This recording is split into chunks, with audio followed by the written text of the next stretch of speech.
गुरुजी ये बताएं कि नारायण ने पृथ्वी को समुद्र से निकाला था, पर समुद्र तो पृथ्वी पे ही है। गुरुजी, तो कौन से समुद्र से निकाला था पृथ्वी को? देखिए, एक दर्शन में इस बात को समझने का प्रयास करेंगे। इसके और भी बहुआयामी दर्शन है, लेकिन हम समझें। आपने कहा समुद्र पृथ्वी पर है, बिल्कुल सही बात है, लेकिन रहने के लिए हमारे पास कितनी जगह है? जो एक्चुअल रहने के लिए हमारे पास पृथ्वी है वो कितनी है? 25%, 25, 27, 28%। इससे ज़्यादा तो पृथ्वी नहीं है ना, इससे ज़्यादा पृथ्वी नहीं है। एक दूसरा, अब अगर ग्लेशियर्स पिघल जाएं, अगर ग्लेशियर पिघल जाएं पूरी तरीके से, तो जितनी पृथ्वी है इसमें से सिर्फ 1% या 2% पृथ्वी बचेगी, शायद वो भी ना बचे, समुद्र में डूब जाएगी।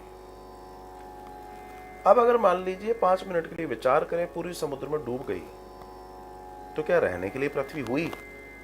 भले ही पृथ्वी पर समुद्र आपकी भाषा में मान लेते हैं, तो परंतु क्या रहने के लिए पृथ्वी हुई? नहीं हुई।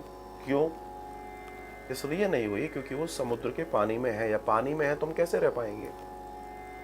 तो वो जो डूबी हुई पृथ्वी थी, अर्थात जिसको हिरणाक्ष खींच के अंदर पाताल में ले गया है, उसको बाहर लाया गया है। तो जब हम चित्रों में देखते हैं भगवान की दाढ़ पर, अर्थात वराह भगवान की दाढ़ पर गोल पृथ्वी रखी है, तो गोल पृथ्वी एक चिन्हात्मक तरीके से दर्शाया गया है कि पृथ्वी को ऊपर लाए। लेकिन असल में इस पृथ्वी का जो दर्शन है वो ये है कि नीचे जो समुद्र में दबी हुई थी, जो पानी के नीचे दबी हुई थी, उसको उभार दिया है, वो ऊपर आई है। तो जब वो ऊपर आई तो उसका पानी नीचे उतर गया। जब उसका पानी नीचे उतर गया तो वो रहने के लिए जगह हो गई। अब जैसे अपना जो भारत है, क्या है कि विदेशों में एक प्रॉब्लम है, वो भारत के प्राचीन दर्शन को बताना नहीं चाहते कभी भी, क्योंकि अगर वो बता देंगे तो वो जो थ्योरी उन्होंने दी थी कि मनुष्य डेवलपमेंट सारी चीज़ें, उन सब में हम बहुत आगे हो जाएंगे। और जब हम बहुत आगे हो जाएंगे तो आप विचार कीजिए, फिर सबको हमको मानना ही पड़ेगा।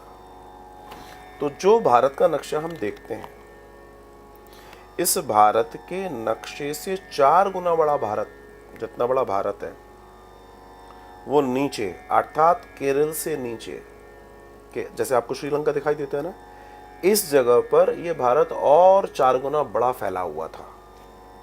जी हाँ, और आज से लगभग 6000 वर्ष पूर्व वो समुद्र में डूब चुका है।